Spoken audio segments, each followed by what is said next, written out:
Good evening, everyone, and welcome to tonight's event. My name is Johnny, and I'm from Opus Independence, the social enterprise behind the Festival of Debate. This year's festival programme started on the 13th of April and runs all the way to the 26th of May. It includes over 70 events, 150 speakers, and 50 partners. The festival looks to explore the entangled ecological, economic, and political crises we collectively face. There are no easy answers, but we hope the festival creates a space to explore and hold complexity and uncertainty and brings together a community of people to make change where they are. Most of our events are free at the point of access. Where we need to charge, we keep ticket prices as low as we possibly can. If you would like to make a donation to support the work that the festival does, you can do so by visiting our website, festivalofdebate.com, which I will share a link to in the chat. We are on a Zoom webinar this evening, which means there is both a chat and a Q&A function, which differs slightly from your standard Zoom meeting. So if you would like to comment on what's been said or talk with the other participants, please do use the chat function, which you should be able to find as one of the icons at the bottom of the screen. Or if you are on a tablet or a phone, by swiping left and right or up and down, depending on which platform and hardware you're using. If you would like to submit a question to tonight's panel, if you could use the Q&A function, it means that it's all in one space and all of the participants and the panelists can see those questions easily. And we will endeavour to get to all of them over the hour and a half that we have together this evening. But without further ado, I am now going to hand over to your host for the evening, Louise, to introduce our guests.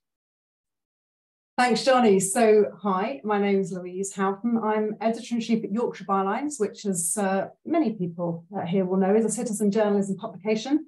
We're part of the Bylines network. So welcome to the latest in South Yorkshire's Festival of Debate, which is co-hosted by Media North tonight. It's no secret that we've been in the grip of a government of far-right zealots.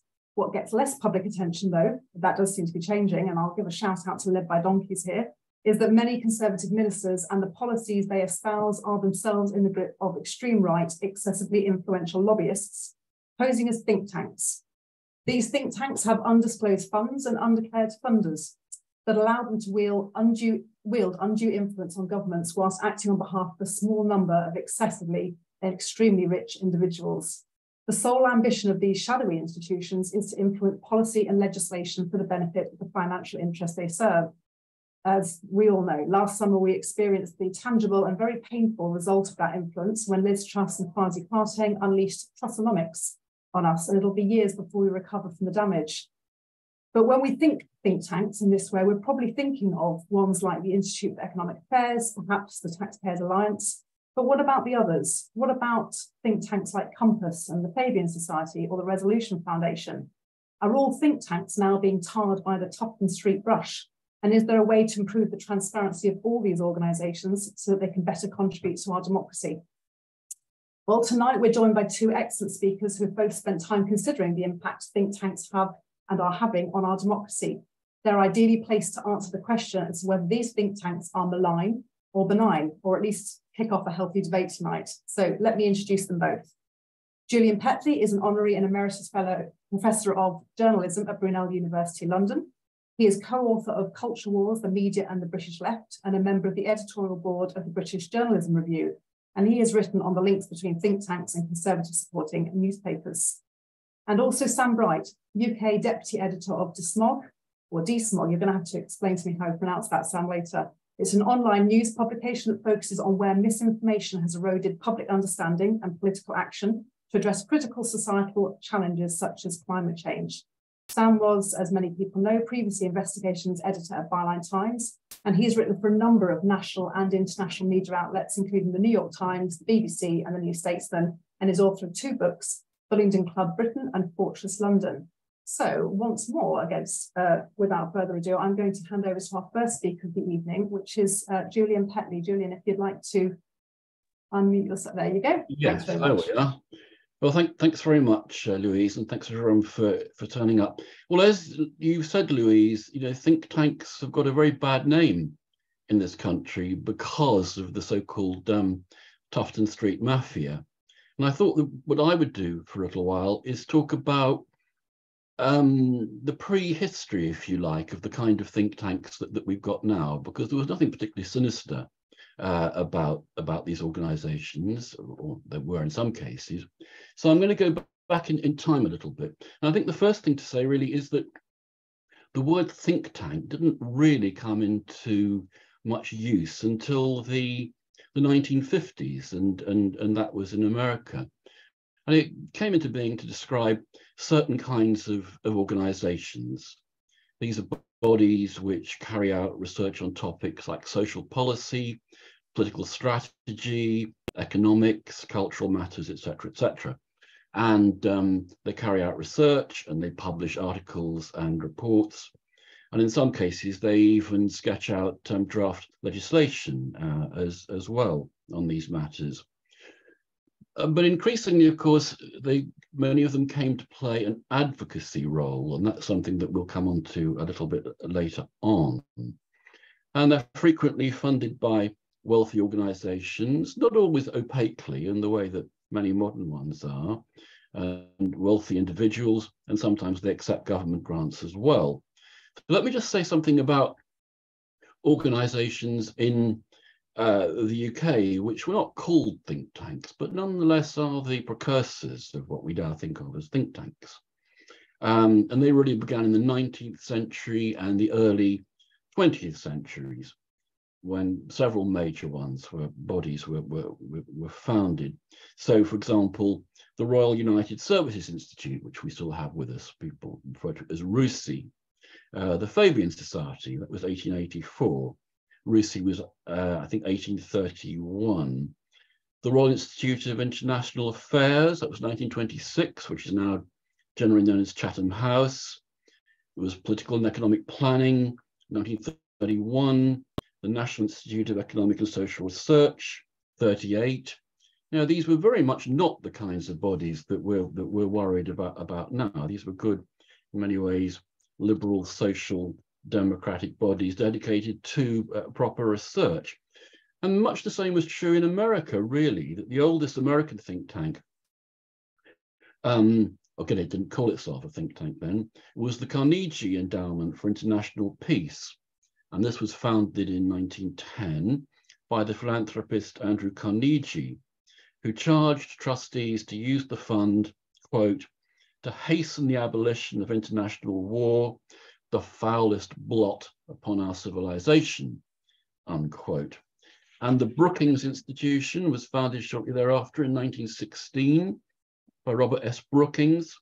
And this was conceived as a bipartisan, again, quote, research center modeled on academic institutions and focused on addressing the questions of the federal government and, unquote, quote again, free from any political or pecuniary interest. Yes, how refreshing to hear that.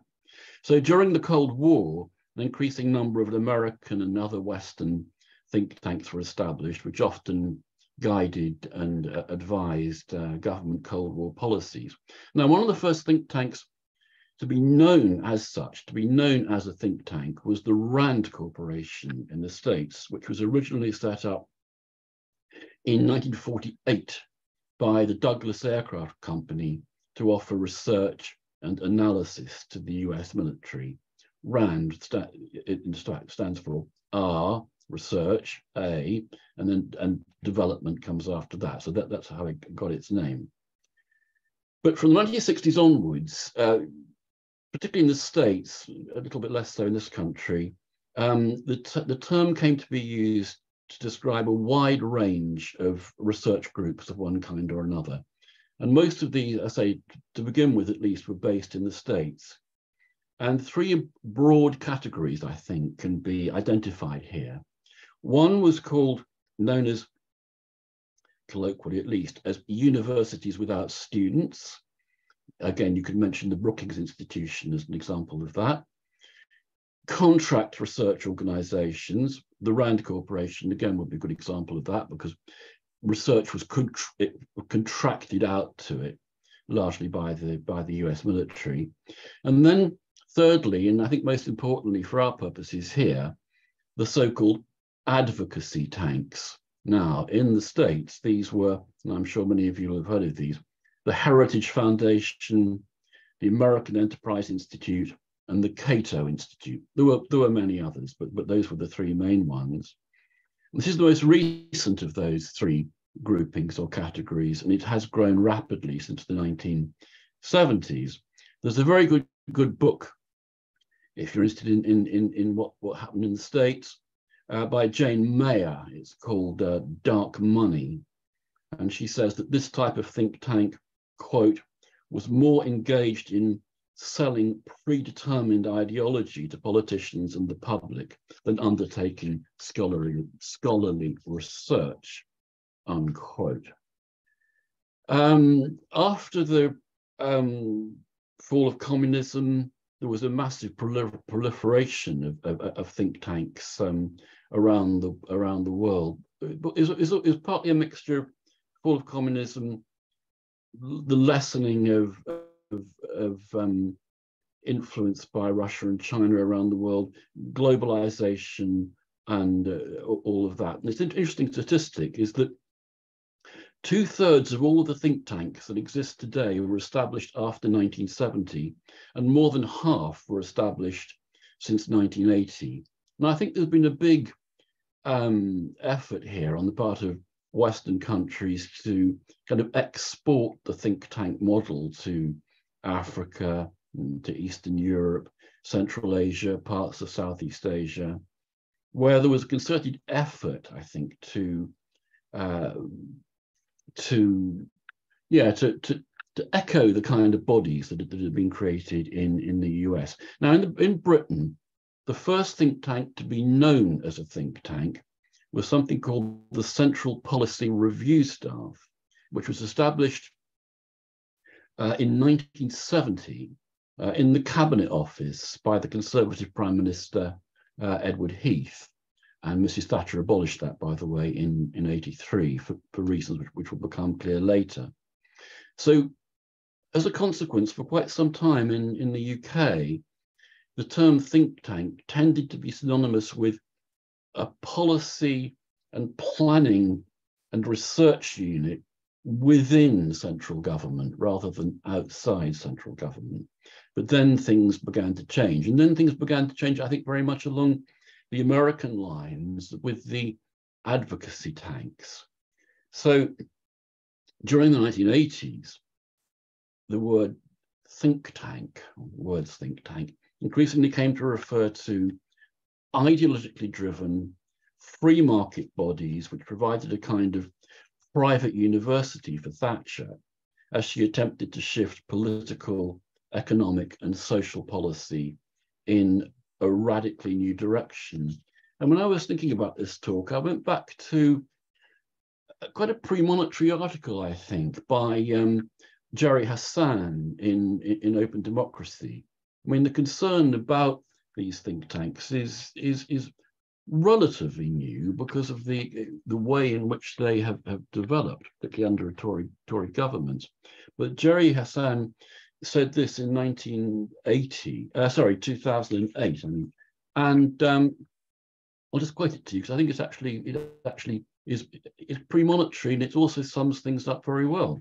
So, quote, he says, "The think tank industry became a means by which the political class outsourced policy and built a new anti-democratic way of consolidating the new consensus which emerged." I think the word outsourcing policy there are actually very important. Anyway, it goes on. "The world of think tanks has spanned an environment of incestuousness, of the blurring of boundaries between government and business, and the pushing of marketization, privatization, and corporate influence into previously unheralded areas of public life." So I say that was in 2008, and in many ways things have got immeasurably worse, I think. So anyway, the free market think tanks, which concern us all so much, do fit perfectly, I think, within the model of advocacy tanks. They provide arguments and ammunition for the already persuaded. They engage in evangelizing, proselytizing, propagandizing, rather than engaging in genuine research. In this respect, they remind me rather of things like the so-called European Research Group, who don't carry out research at all. Of course they don't, nor do any of these other research groups which populate the Tory party now. But there are parallels here, I think. And indeed, I think it's fair to say that they're as much as, if not more than, lobbyists than they are think tanks. Quite a few years ago now, there was a lot of concern about lobbying of one kind or another, but I think we need to regard the think tanks too as lobbyists. Although, of course, the clients for which these advocacy tanks are working remain highly opaque, as notoriously do the sources of their funding. And there are, of course, very, very strong transatlantic links here. We don't know an awful lot about the funding of some of the advocacy tanks, but we do know that they've certainly taken money from people like the Koch Industries in the States, who have funded many think tanks over there. And I think it's very interesting that I've noticed that there's a concern among many of these think tanks with the Anglosphere, the Anglosphere, the idea that Britain's, in quotes, natural, unquotes, trading partners are predominantly white English-speaking nations. And that was one of the animating forces behind Brexit. There were all sorts of animating forces behind Brexit, but there was this very strong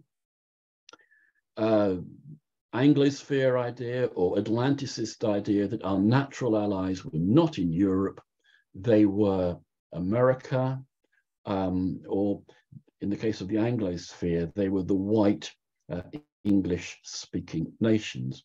It's quite interesting. I came across a quote from the courtier historian Andrew Roberts, talking just before Brexit, and he said, quote, "Britain will be better off as junior partner to the United States than an EU vassal."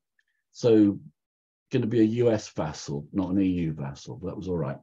And inevitably, of course, these people almost all favor the so-called Indo-Pacific tilt. I'm sure if they could unmoor the island from the seas around us and tow it to somewhere off Australia, that they would. Anyway, now, these think tanks, as we know, have not only extremely close relationships with Tory politicians, but there's a revolving door between them and government departments. And of course, they also have an open door to the right-wing press. And their members frequently appear on the mainstream broadcasting channels, particularly the BBC, all too often without any hint as to the nature of the bodies for whom they work. Now, I'm going to wind to a close in a minute. I don't want to intrude on Sam's territory, but I'm just going to say a few words about a couple of the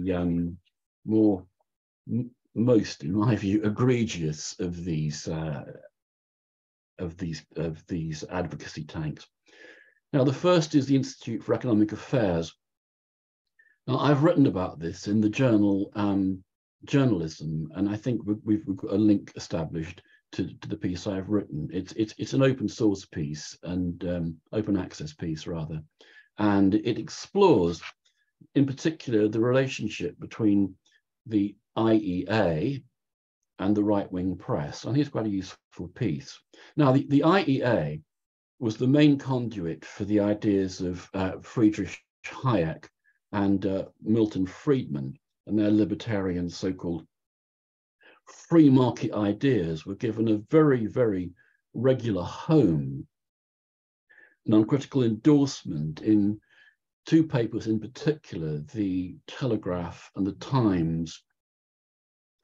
Samuel Britton wrote about them in the Financial Times, but in a much more critical way, in my view.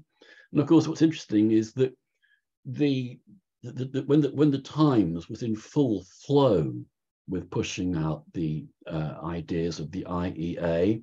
Who was the editor but one William Rees-Mogg, son of the egregious Jacob.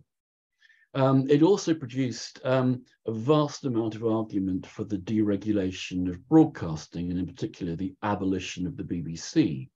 You know, the Thatcher idea of privatising the BBC or making it take advertising was very much birthed, I would say, in the bowels of the IEA. And I remember when I was researching about this, my shelves were filling up with crazy IEA pamphlets and booklets of one kind or another. But this is really, that's actually what first drew my attention to them. Now, when Johnson formed his cabinet in 2019, 14 of its members were what the IEA called alumni of IEA initiatives. They love boasting about how they've got all these people in cabinet until things go crazily wrong, and then they kind of get worried about that. And when Liz Truss became PM, the IEA announced that she had spoken at more of its events than any other politician in the past 12 years. So that's, again, I think they've rather backpedaled on that once she's screwed our economy. And the Free Enterprise group of Tory MPs, of which she was one of the founders, is effectively the parliamentary wing of the IEA, and all of the authors of the book Britannia Unchained, which I always want to call Britannia Unhinged, were all members of it. Then secondly, the Centre for the IEA, by the way, was formed in 1955. Then we come to the Centre for Policy Studies, 1974, which was co-founded by Sir Keith Joseph, Alfred Sherman, and Margaret Thatcher, in order to challenge the post-war Keynesian consensus and to champion economic liberalism. And I always think back to Mrs. Thatcher's remark to the Conservative Philosophy group. I think it was sometime in the 70s, before she came to power. It's quoted in the wonderful book by Sir Ian Gilmore, Dancing with Dogma. And she said, "We must have an ideology. The other side's got an ideology they can test their policies against. We must have one as well." And I do think that the forming of the CPS was part of that. Now, finally, we come on to what I think is the most sinister of all of these bodies, and that is policy exchange. And I think more, you know, it'd be nice to see more done on this. It was formed in 2002. Its founding chairman was Michael Gove, and it was the architect of the free schools. But over and above all else, policy exchange is the main culture war think tank. For example, it's home to what it calls the Judicial Power Project, which in fact is all about curbing the powers of the judiciary. It's home to History Matters, which violently opposes the demythologization of British history, which goes on these days in schools and universities and on telly and the like. It's also home to Understanding Islamism, which is basically about attacking critics of Prevent. It's into suppressing freedom of expression in the universities, of course, in the name of protecting freedom of expression, and it demonizes climate protesters. Anyway, less of that. So the three other ones that I'm sure Sam might want to talk about, I'll just mention literally. The Adam Smith Institute, formed in 1977, the TaxPayers Alliance, formed in 2004, and the Global Warming Policy Foundation, founded in 2009. Now, I want to just close by posing a number of questions which might be useful points for discussion a bit later on. So, first question is, in what possible sense are these bodies charities? Because most of them are. Second question is, how can they be made to be or can they be made to be more transparent about their funding? Third question would be, can their dealings with government be made more transparent? Fourth question is, how should the public service broadcasters deal with their representatives? How should they introduce them? And finally, if Labour wins the next election, what should it do with what will be effectively another extra parliamentary opposition operating alongside most of the national press? Because I think that is exactly what these bodies will be. So that's all I wanted to say, and I'll happy to answer any points or questions anybody has. Thank you, Julian. That's lovely. I've made notes there. You do realise I'm going to fire the exact questions back at you later tonight. So that gives you a chance to come up with some ideas. But if other people listening in today have some thoughts on what Julian's raised, do add them to the chat or add them to the Q&A, and maybe make some of those suggestions yourself, because it would be good to bring in some more people into that discussion. But Sam, if you would like to unmute and show yourself, there you are. We can hand over to you, and maybe you can pick up a bit from where Julian has left off. Yeah, well, thanks for having me, and thank you, Julian, for your remarks. Very comprehensive, and it's brilliant that, firstly, that we're even talking about think tanks, and particularly the malign ones, and that there are people in this space willing to write about them. I think one of the important things about them, as you say, these advocacy tanks, are that they are intentionally obscure. They don't reveal their funding. And so it's very difficult to have these sorts of conversations, because they can often come across as quite dry, or at least perceived to be quite dry, because that's the system that the malign think tanks have designed, is to make us think that they're pseudo academic fora that have little relevance, or at least peripheral relevance, to the government of the day, and therefore we should simply not pay attention to them. Whereas in actual fact, as you've outlined very succinctly, they have a great deal of influence, or they have had a great deal of influence, certainly over the past 13 years of Conservative government.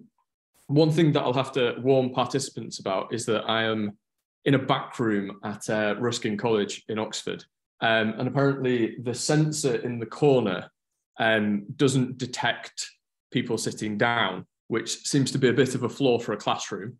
And so I will have to jump up at some point when the lights go off. So don't be alarmed. I'm not trying to chase a rogue goose out of the room or anything like that. I will simply need to reactivate the lights.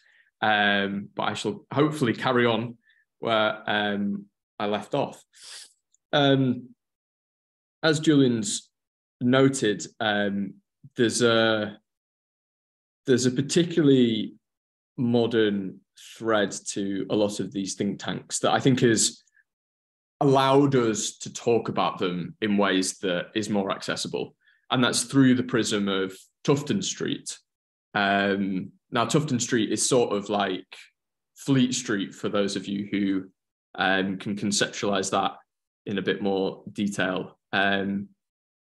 It's essentially a place where these institutions primarily operate in. In the case of Fleet Street, it was formerly the newspaper industry used to line that single street in central London. And in the case of Tufton Street, it is free market, libertarian, anti-state think tanks that have populated Tufton Street in recent years. It has to be said that I do like to call them now the Tufton Street network rather than Tufton Street think tanks, because I think this speaks to perhaps the success of the endeavours to expose their work, that Tufton Street has now become a toxic concept, And so a lot of them have actually dispersed not too far to the likes of Great North Street, which is where the IEA is based, which is just around the corner from Tufton Street, but gives them a certain, certainly physical and they would like to make it seem ideological distance from Tufton Street itself. It has to be noted a few of them still do linger in 55 Tufton Street, which is known as the back door to 10 Downing Street. So the Taxpayers Alliance, for example, is still in 55 Tufton Street. I believe the Global Warming Policy Foundation is as well, which I do a lot of work on currently through my role at DSMOG. The GWPF is essentially one of the main climate science denial think tanks in the country. And worryingly, an organisation that has gained a good degree of influential supporters in recent months. So former Australian Prime Minister Tony Abbott has joined the board. David Frost, Brexit warrior in chief, aspiring future Prime Minister of the radical Johnsonian ilk. And just last week, Alison Pearson, who is a columnist at The Telegraph and its chief interviewer, she joined the GWPF board as well. So even in the wake of Truss, it's still the case that these think tanks have broad political influence in the Conservative Party and growing sort of political, cultural influence within the media and the commentariat, and other neighbouring bodies on the right of politics.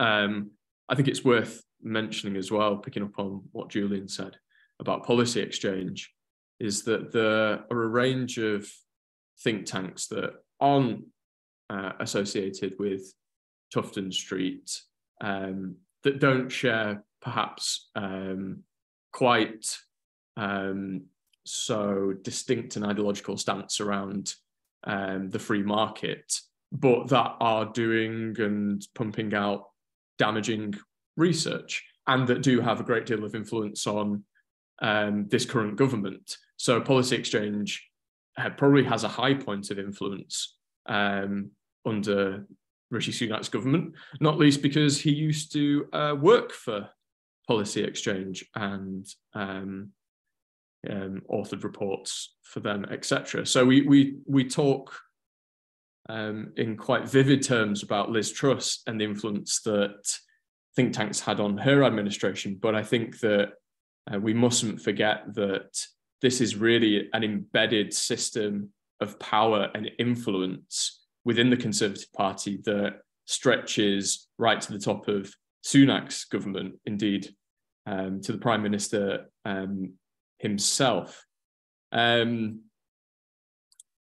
It's relevant as well in terms of the funding of the organisations. As I say, relatively little is known intentionally about who funds these organisations, but we do know a little.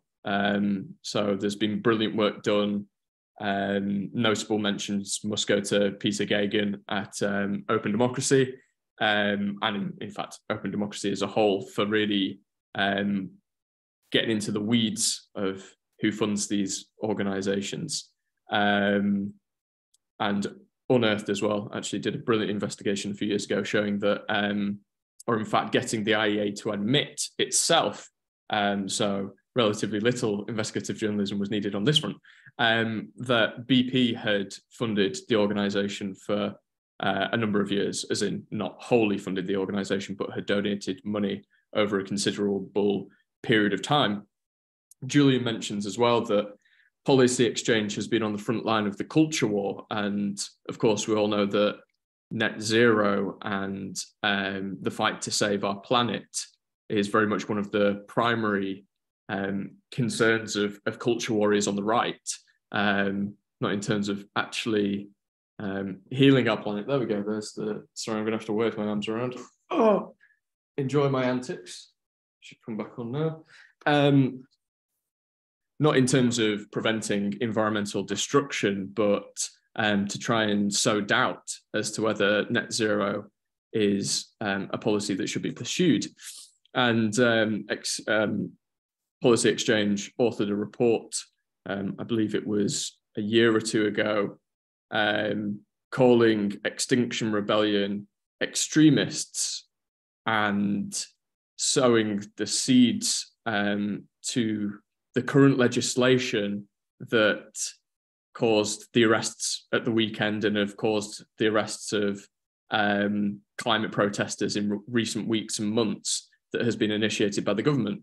So Policy Exchange really had a core fundamental impact in shaping that culture war, anti-green, anti-protest policy.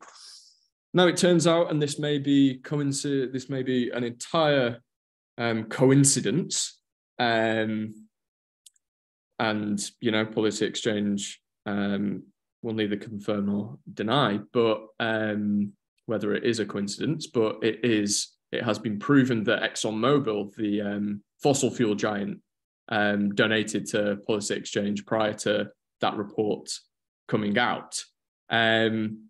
So essentially that's to say we don't know enough about the organisations, the corporations, the individuals that fund Tufton Street think tanks and neighbouring institutions. But what we do know suggests that there's a large degree of vested interest, cash, to put it lightly, that has been ploughed into these think tanks.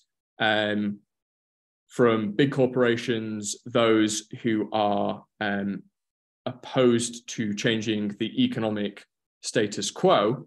And of course, we know that that chimes very directly with the ethos, with the philosophy of these think tanks that insist upon, cutting the higher tax rates, slashing the size of the state, not intervening to ensure net zero is achieved by 2050.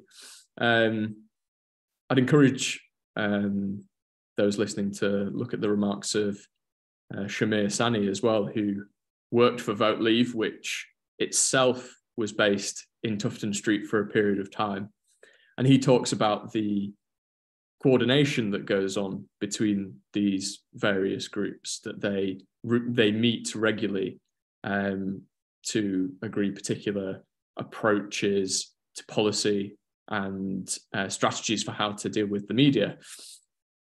And I think I might touch on that for a second, in the fact that they've been very effective, these think tanks, at gaining coverage in the media. I experienced this very personally when I was a young journalist. I applied for a job at a ostensibly independent Westminster-based political news outlet. Was invited to do a trial shift, and during that trial shift, the day editor, handed me a story which was a press release from the Taxpayers Alliance, which was dragging into the dirt a flagship rail project, and I was asked to write that up as a straight news piece. Credible think tank says X about major government project. Ironically, the editor in question later went to work for a Tufton Street think tank.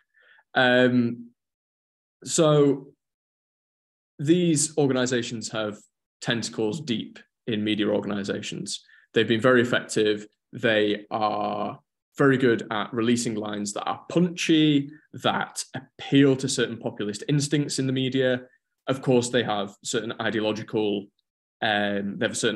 closeness to particularly the right-wing tabloids that are, as a result, instinctively, favourable towards what these think tanks say. But the media itself, I think, although it has been caught within a very sophisticated PR operation, you know, it must take a share of the blame for this. And I despair at the fact that despite everything that we saw last year with the mini budget, which was essentially drafted by Tufton Street think tanks and caused the markets to crash, the pound to crash, a prime minister to have to sack her chancellor and then leave office in pretty horrendous circumstances, that now these very same think tanks have regained their regular slots on political debate programs. And I think that speaks to a fundamental editorial weakness within the BBC and a sense of ideological capture and of needing or believing that they need to play the pantomime, that we need, you know, radical views on the left from the right to make things interesting, as though this is a Fox News spectacle and not that we're not debating the very questions around the future of our country and giving it the seriousness that those debates need. And I think that's one reason why lots of people are now heading towards longer form podcast content and engaging with speakers who genuinely know what they're talking about and who aren't trying to play this culture war Punch and Judy game. I'll conclude on just a couple of points, perhaps playing devil's advocate.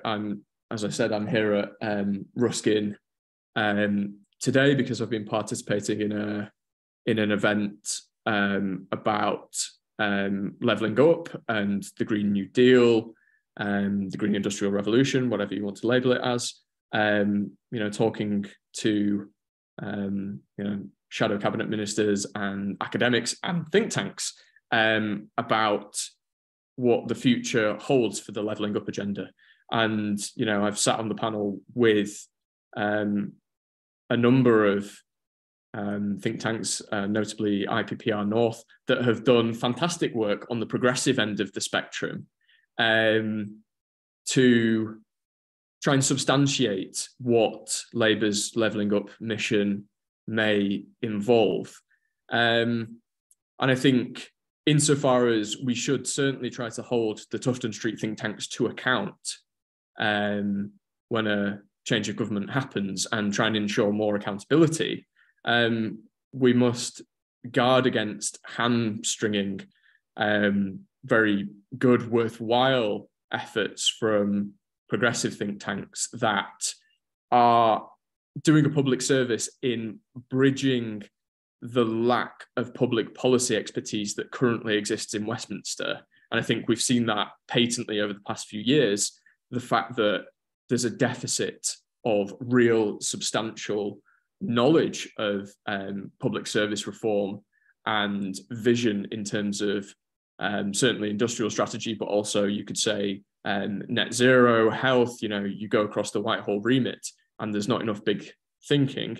And think tanks, you know, like IPPR North and the Resolution Foundation, etc., have done great work in exposing poverty and inequality and will be key players in trying to fix the awful state of affairs that we are in currently. So that's a particular dilemma that is worth considering as the political winds change. But with that, I'll hand back to you, Louise, and questions, of course, very welcome. Thanks, Sam. That's great. And we'll bring Julian back in as well now. So lots of questions, and I'm going to have dealers perked here by throwing some initial ones at you. And interestingly, just sitting listening to both of you, some of the questions I had at the start of the event have kind of shifted and changed as we've gone on. So one of the things I wanted to ask, you both mentioned the mini budget from last year and what went wrong, and did it go wrong? Because you've got these more maybe malign think tanks, if we're using that that differentiation tonight, that have the power. So why didn't more work go into the policies that became the mini budget?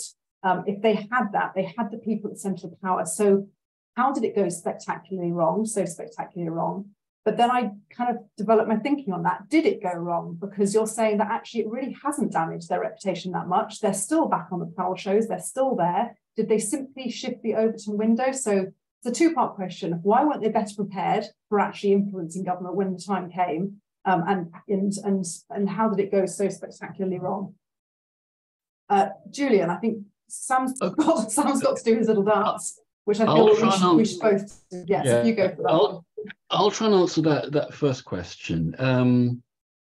Why was the quality of the research so bad? Well, I think the reason for this really is because these advocacy tanks are into policy-driven research. They're telling the people for whom they're providing a service exactly what they think they want to hear, whereas academics in universities hopefully would go for research-driven policy. There's a big difference between those, and I think one of the reasons why we've seen the growth of think tanks in the last 20 or 30 years is because I remember when I first worked in the university sector in about 1990, people were starting to say, oh, we're being bypassed. You know, governments are going to other people for their research now. They're going to the kind of people who will tell them what they want to hear, whereas we might have the temerity to tell them what they don't want to hear, like, you know, what you want to do is nonsense or idiotic.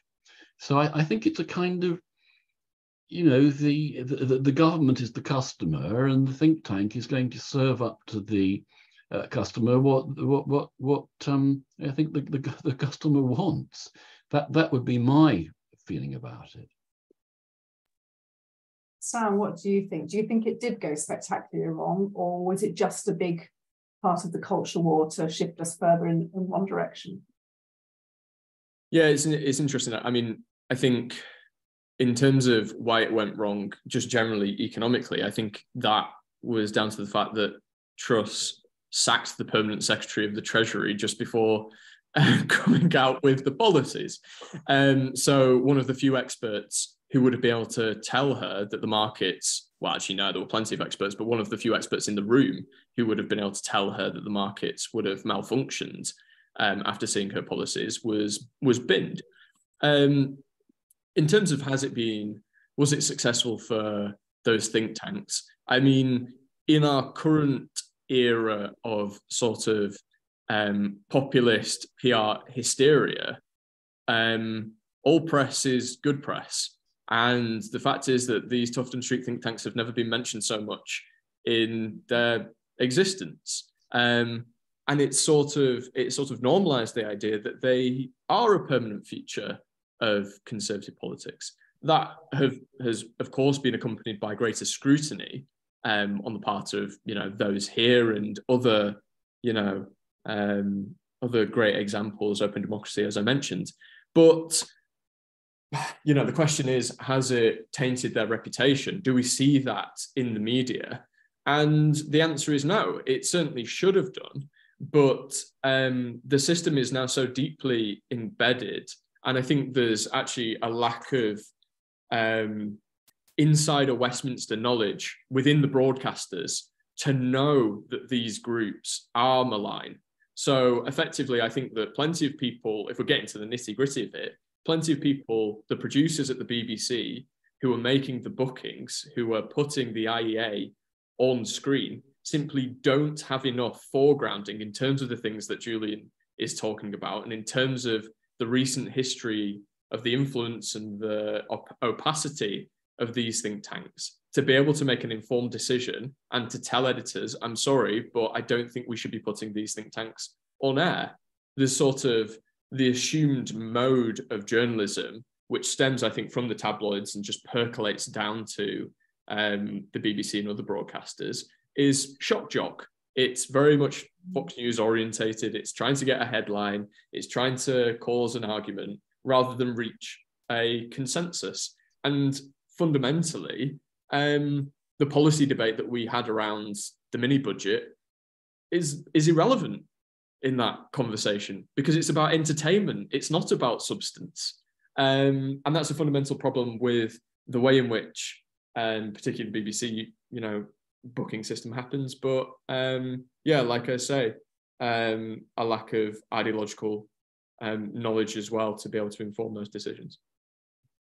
So is there a gap in the market for think tanks? We need a think tank that will actually expose the workings of the think tanks and actually advise the public sector broadcasters on how to respond to them. There is a gap in the market. Maybe somebody here can set one up. But how would you suggest we regulate the think tanks? Sam, you spoke about the fact that we need to be able to regulate more what they are doing without hamstringing the good guys, the ones that are actually doing a phenomenal amount of work. You mentioned the Resolution Foundation and many others, of course. So how would you, and either one of you wants to take this first, how would you regulate them, and would you maintain the charitable status? An easy one, that one. Yes. Julian, yeah, you go first. Yeah, I mean, I think on the whole, the more left of centre, left-leaning think tanks are fairly open about who funds them. I mean, it's my take on this really is that the charitable status of something like, let's say, legatum really needs to be challenged. I just cannot understand how that is allowed to operate as a charity. Just to make it clear to people, why charitable status is important to these people is because it means that when they get these big donations, the people making the donations can claim that off tax, basically. So that's why that helps them to get more donations. But I mean, when you see some of the people that the Charity Commission has recently put in its spotlight, Muslim organizations, for example, and given them a bit of a grilling over that and threatened to take away their status, I find it absolutely incredible that they are allowing these people to get away with what is a complete, in my view, false flag operation. They just are not what they say that they are. And I think that is something where pressure could be brought to bear. And I don't think that would damage people like IPPR, for example, or Roundtree, for instance. These people are pretty admirably open about who they are and who funds them, and all of that. So that's how I would answer the question. Sam, would you regulate? Would you, if they're going to be doing research, would you demand some kind of a research qualification, or what would you do? I think I agree with Julian. I think the way to do it, I mean, the key differentiation between the good think tanks and the bad think tanks is, as Julian says, the good ones declare who funds them. Open Democracy has recently relaunched a website called Who Funds You, which specifically looks at the relative transparency of various think tanks on the left and the right. And the more admirable of them, the more progressive, have an A rating pretty much across the board, like IPPR, etc. And the Tufton Street ones and related think tanks have an E rating. So that's provable. That's a provable differentiation point and a lack of transparency on the part of the latter. And so, yes, I think I'd try to tie charitable status more closely with transparency. I'd say you have to reach these certain criteria in terms of funding transparency to qualify for charitable status. I note the fact that, it sort of stems back to wider debates around the impotence of the Charity Commission for one, but also the ridiculousness of the likes of private schools being designated as charities. So there is a bigger debate that this can be folded into.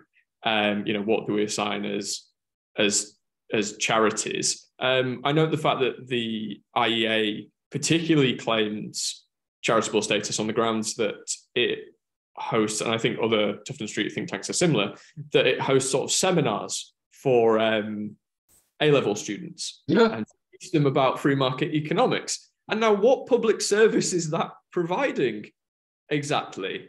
It's they're essentially ideologically indoctrinating thousands of kids a year into an economic philosophy that nearly crashed the economy last year.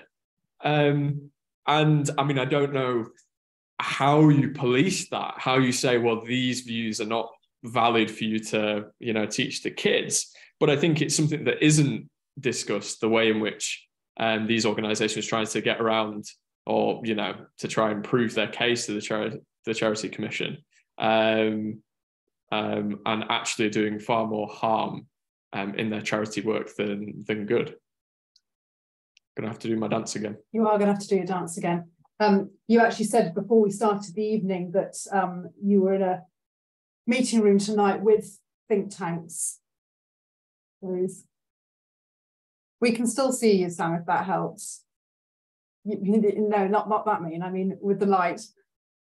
When the light goes off, you're still visible, so don't worry about it if that happens. You were saying that when you had the meeting tonight, that the good think tanks are quite happy to sit in a room with you, and the bad think tanks aren't. And we were saying that maybe that's the litmus test we can use in future. Just send you into a room and the good guys will come out, and that's absolutely fine. But I do think crashing the economy probably is one thing that would mark you as not very good. Julian, you mentioned the Legartum Institute, and Anne Moody has asked a question here. And I would say to others on the call tonight, please do use the Q&A facility and throw some questions in there. Both of our speakers tonight have done a lot of research and written extensively on think tanks. So let's put them to the test tonight as well. So do add your questions in. But Anna said, is the funding of GB News by Legartum a turning point, forgive the pun, she says, as to the nature of intervention by think tanks into UK national consciousness via the media? So Julian, is it a turning point? And in fact, is GB News a news organisation? Yes, well, I'm glad you asked me that, because I've just written about this for Byline Times. Perfect. I was fascinated when I went into all this. I mean, looking at Legartum, for example, the way in which it claims charitable status, it divides itself up into different bits. So one bit is a charitable foundation, but another bit isn't. But they both do the same thing. So this seems to me an absolute con. And in point of fact, when Legartum first applied for charitable status, the Charity Commission, feeble though it is, did actually say, well, hang on a minute, we're not quite sure if these divisions are as watertight as you said. And Legartum said, well, yes, they are. So the Charity Commission said, well, that's all right then. I mean, it was absolutely feeble, because Ferret, who I mentioned earlier on, who Peter Geoghegan has worked for, managed to get out of the Charity Commission some interesting email exchanges. It's well worth having a look. It's all there online. But to come to the question, yeah, I mean, I think that as I see it from the work that I've done, GB News is indirectly, perhaps, well, not that indirectly, largely the voice of Legartum, or the Legartum Foundation, that is, the so-called charitable bit. It's an extraordinary thing, really, absolutely extraordinary, that a think tank seems essentially to have got its own news station. Is it a news station? No, of course it isn't a news station. No way is it a news station. What GB News will say, and what Dame Melanie Dawes of Ofcom will say is, oh, well, you know, some of it's news and some of it isn't. But it's called GB News. That's the point. I mean, the bit that people complain about are the evening shows. Things like, you know, the Rees Mogolog and Nigel Farage and Dan Wootton, etc. These are not news programs. These are personal point of view programs. And if you look at the Ofcom broadcasting code, these to me fall under the heading of what they call authored programs. And those authored programs have special impartiality regulations laid upon them. In particular, there is supposed to be a variety of views, and presenters are not supposed to use the guests who appear, who may not agree with them, as punch bags. But as we know, an awful lot of that does go on. So whereas you might argue that some of the early in the day programs are more conventionally news-like, an awful lot of it isn't. And I don't really see how under the rules it can call itself GB News. It isn't even GB, it's funded from Dubai.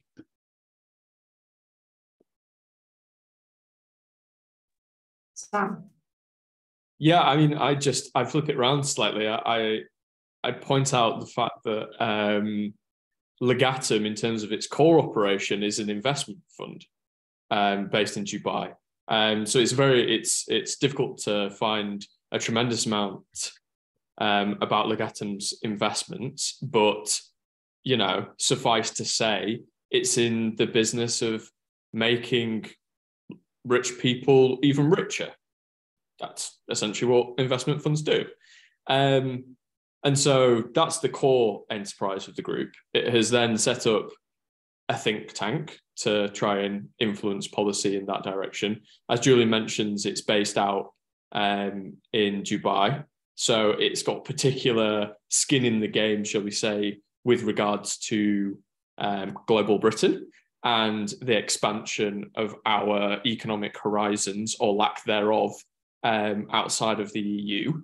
There've been various controversies with regards to the Legatum Institute, so the think tank, but one of which was papers that it put out that were distinctly pro-Brexit, took a very firm political stance that it was slapped on the wrists by the Charity Commission for. So its lobby is basically been, what is he called? You'll be able to, the brains of Brexit, Julian, who's had particular influence over free ports from Legatum. Yes. Yeah, exactly. He was called the brains of Brexit. He advised Liz Truss when she was at the Department of International Trade. He still advises the government now on its various international trade agreements.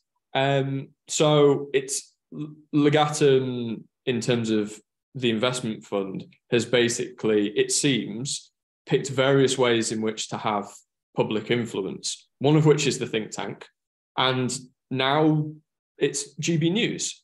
And it's incredibly worrying in that context to see the intersection between Conservative MPs, government ministers, and GB News. This isn't just, it may spout fringe radical views, or many of its presenters may, but in terms of its influence, it sits right in the centre of conservative thought making.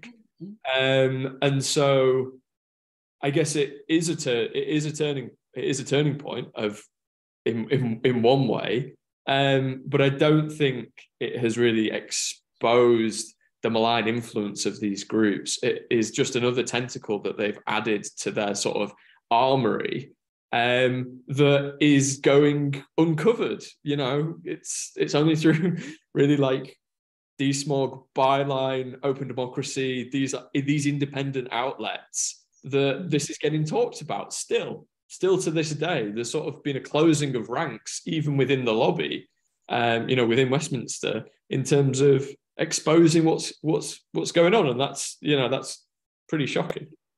You're absolutely right. This brings us back again to the idea of regulation. There is no way that Ofcom should be allowing this to happen. I can write about it in Byline Times, which I have twice recently, but they're not going to pay much attention to that, I don't think. A colleague and I, Steve Barnett and I, have written quite a heavyweight piece for quite a heavyweight journal, British Journalism Review. It's not just an academic journal. It is read by, to use an awful phrase, those who matter in the media industry. And we've laid down a challenge to Ofcom, which I think it would be quite difficult to just not respond to. So we'll see what happens. But I think that in my view, the only way one could do anything about GB News really is to put pressure on Ofcom to do its job. And of course, if you follow these matters on Twitter, I mean, people are doing it all the time. But again, Ofcom can ignore Twitter. And I think this comes back really to a point that Sam has made and I've made, is that when you've got the mainstream media, which are so, well, in some cases complicit, there's no question about that, when the right-wing press is absolutely complicit in this. But then you've got other media outlets which ought to know better, Guardian, FT, BBC, those are the areas I think where the pressure has to be applied. I mean, the Guardian's not been too bad over GB News, but there again, the press trade mag, or the media, one of the media trade mags, Press Gazette, has been falling over itself to say what a wonderful thing GB News is. And I noticed last week, or was it this week, that Ofcom has upheld a second complaint about GB News over Naomi Wolf appearing on the Mark Stein programme. But for God's sake, that was 7 months ago, and he's left. This is pathetic. Okay, so that actually leads into what Jane Page, thank you, has sent in. She says, thank you for the good works you all do. But my question is, where is the concern from others in influential positions, past or present, about these think tanks? She says Lord Cashman, and she's questioned that. So if that's wrong, then do say. Mention them in the House of Lords this week. But where is the outrage from others in society? They must surely be aware. Sam. I mean, I have to say it has been heartening to some extent that Labour has engaged on this issue. When all this malign influence was being revealed around the mini budget, Labour did talk about strengthening regulation, ensuring greater transparency. I haven't seen any details on that yet. I don't know if you have, Julian. But I think it was good that they didn't shirk the issue, because it is an inside job. It's not just if you call out the think tanks. Mark Littlewood, the Director General of the IEA, will be peeved off at you. You're calling out an ecosystem, as Julian rightly highlights, that intersects the media, lobby groups, so-called think tanks. They swim in the same ideological pond. They share notes. They work often in the same Westminster offices, or certainly in the Westminster Village. And so by Labour calling them out, they're exposing themselves to attacks from their, the likes of the Murdoch media and the Daily Mail, the Daily Express, that acts as the mouthpieces for these think tanks. So although we haven't seen anything in detail yet, I think it showed, for one, that relatively small scale as we are, our efforts have made a difference and have been heard by potentially the future cabinet. And Labour's, signalled that it's willing to do something about it. The case is just, keeping the pressure up, and it's difficult to achieve when, we see the revolving door between the broadcast studios and the Tufton Street think tanks. But I'd say on a range of issues, not just in terms of exposing Tufton Street think tanks, but in terms of exposing the, this toxic relationship between various elements on the right, in terms of exposing corruption, in terms of exposing the damaging outcomes of Brexit. That kind of independent progressive space has actually been really effective over the past few years. I mean, Liz Truss barely lasted 2 months. Boris Johnson had to fall on his own sword after a series of scandals that made its way even to the front page of the Times and the Sunday Times, etc. They led on the corruption stuff after we first pointed it out. So I think there's reasons to be optimistic that that change may happen. Of course, there's a lot of funding behind that wing of politics, so we can't expect them to go away. But the scales may tip further in a just direction in coming years. Julian, would you agree? Do you think we are being heard? I think so. I mean, I think that, thank goodness for independent media is all I can say. I mean, it makes a hell of a difference. Having spent quite a lot of my life without it in many ways, it was always very, very difficult to get these things onto the agenda at all. And now it's more possible to do so. I mean, even Twitter is fantastic at this, in my view. I think we should use every single means at our disposal, and sometimes things will get onto the wider agenda. So you can't expect it from these newspapers, as Sam has said, but you can hope for it from others. I think there's one possible problem here, is that if you do start telling people who are not informed about this kind of stuff, you have to be very careful how you present it, because it's all too easy to sound a bit paranoid. And one wants to avoid that. And also it can be quite complicated as well. We're talking about people who are deliberately opaque. And their opacity makes it more difficult to explain to people what is exactly going on. I mean, I've been writing recently for a couple of books, chapters on how internet censorship works, and I'm talking about invisible censors. But again, it's all too easy to sound, is this guy off his rocker? But these things are complicated and difficult, and thank goodness we've got people like Sam and others who can put this stuff across in a very readable and intelligible kind of way. And thank goodness we've got people like Byline Times and the like, where we can publish our stuff. And D-Smog does a fantastic job.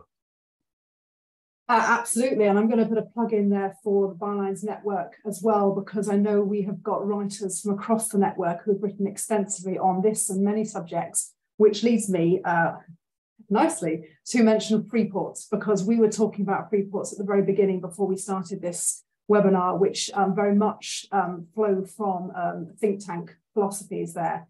And it's an area where we can start to sound paranoid. It's a move towards charter cities, where whole cities in the UK will suddenly be ruled from overseas.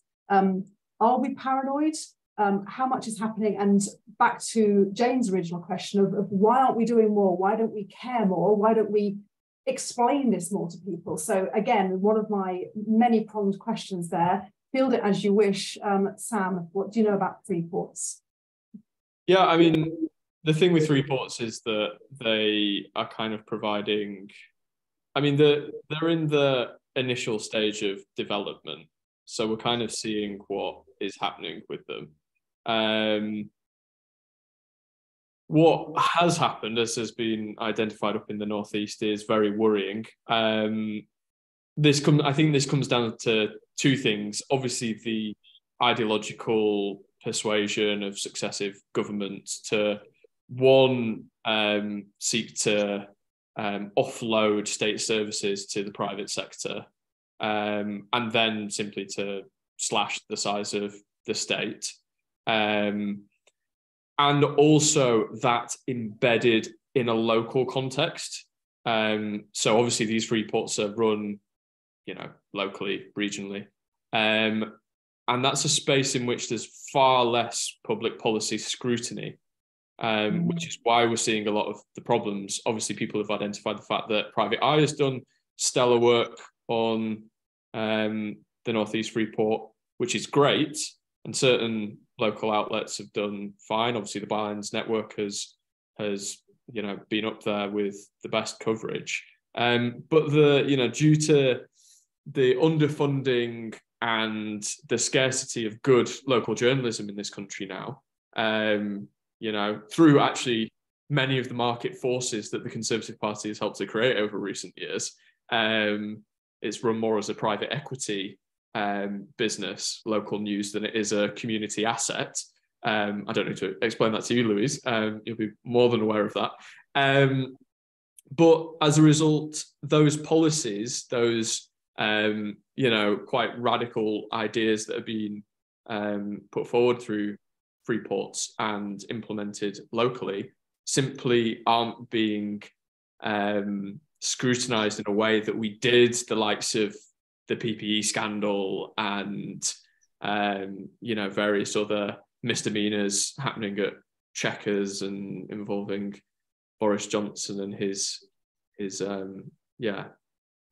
partying antics. It's entered a space in which there's a bit of a vacuum journalistically, which makes it liable for abuse, I think. So is it something you're going to be following up in your next line of work then? It's definitely on my radar. Excellent. Julian, what's your take on this? Yeah, I agree with Sam. I gather that the Yorkshire Post has covered the free port, which is good, because the Yorkshire Post actually, in many ways, I think is a very, very good paper. In spite of it being a Tory paper, I think it's done some very, very good work, not least around truth and justice for Orgreave, for example, as well. So it's interesting that when Channel 4 News has picked up on what's happening on the northeast coast, they've tended to focus very much on the death of the crabs and the lobsters. And although that they've said, well, there is some evidence that this is caused by the dredging of the mouth of the Tees, we never seem to get into the economics of it, which I think is a great pity, because the two are obviously connected. Deeply connected. It's very difficult to know sometimes why the mainstream media won't pick up on things. Talking about Private Eye, for example, it was relentless, remorseless work by a particular journalist or two for Private Eye, which exposed the post office scandals, and yet no mainstream publications took that up until in the end it was completely and totally and utterly impossible to avoid it when things came to court and stuff like that. It's very hard to know sometimes what you can do to get the attention of those bits of the mainstream media, which are not just simply, right-wing mouthpieces like most of the national press and GB News and Talk TV, etc. Bouncing things onto the agenda is, as we all know, extremely difficult. And what is happening there is absolutely scandalous. I mean, people, again, on Twitter, people keep on posting the Private Eye stuff and saying, why isn't this in the mainstream media? It's true, and we, the Violence Network, recently did a special gazette pulling together all the free ports article, which it's still available. I can find a link, I think, to share that. But there is a sort of sense of that being a bubble, that people that are here tonight on the call that have that interest, they're the ones sharing the information. It's just a case of getting that out and wider. I would just say, let's just keep doing that. Returning to one of the questions, Julian, you raised earlier, which was how should public sector broadcasts deal with and introduce these think tanks? Richard Williams has said, shouldn't it be as simple as making it obligatory to have a fully descriptive, declarative statement when introducing one of these think tank ideologues when they're on the mainstream media? Is it as simple as that, Julian? Well, they do say sometimes they come from the right-leaning think tank, the Institute of Economic Affairs, but I mean, these people are way over on the right. I'm not saying they're fascists, but they are well over on the right-hand side of the political spectrum, and I think they should be introduced as such. At the very least, they should be introduced as the libertarian free market think tank, the IEA, or things like that. The interesting thing is, Well, I wondered then, would these people still deign to appear? They probably would, because they're desperate to get their voices heard on the mainstream media. But there is absolutely no excuse, in my opinion, for not labeling them. I mean, after all, my goodness me, the BBC is only too happy to label people as militants or on the extreme left or whatever. You know, this comes back to this notion of that we're talking about before. It applies both to Ofcom and to the BBC, of this notion of balance. You know, that the one of the ways in which impartiality is supposed to be achieved is having a range of voices, and I agree with that. Actually, I think that's fine, providing everyone is treated fairly and treated the same. But over the years, and I've written a lot about this, and I've watched it happen, that the BBC has gradually admitted more and more voices from the right, and often quite a long way out to the right as well. And it's not been balanced by the equivalent voices from the spectrum on the left. Or we've also had this business which came to the fore over climate change denial, where you had climate experts up against people like ideologues like Lord Lawson. They've more or less stopped doing that now. But if you're going to have a properly balanced discussion, and we're going to have people from way out on the right of the spectrum, then in my view, you've got to have people from the equivalent position on the left. Sam, what do you think? I mean, at a basic level, I don't think they should be invited on.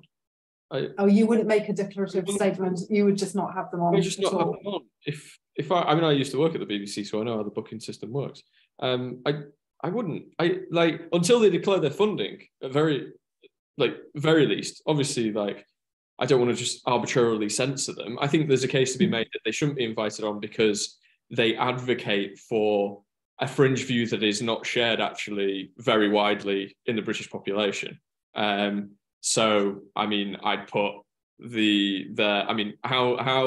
what was Liz Truss's share of the vote when she left power? I think it was down to 20% or something, the Conservative vote. And that's taken into account that you've probably got 15% of people there who will just stubbornly vote Conservative no matter what. So it's 5% actually are actively voting for this political philosophy. There's a case to be made to say, right, we can have the free market ideologues on for 5% of BBC political programmes in a year, which is far less than they have currently. But I wouldn't do that until they declare their funding, because as it stands, the evidence points towards them essentially being mouthpieces for, if not directly corporations, then certainly the corporate interest, the interest of the rich and powerful. And so you wouldn't invite a McDonald's lobbyist onto Politics Live or Question Time, for example. And, you know, this hasn't been substantiated to any great extent because we can't see their data. We can't see who funds them. But from what we know, and, you know, there's a decent amount of reporting out there, that's what it points towards. And so as long as that is the case, sorry, but no. And that should be the case for all think tanks, you know, left and right.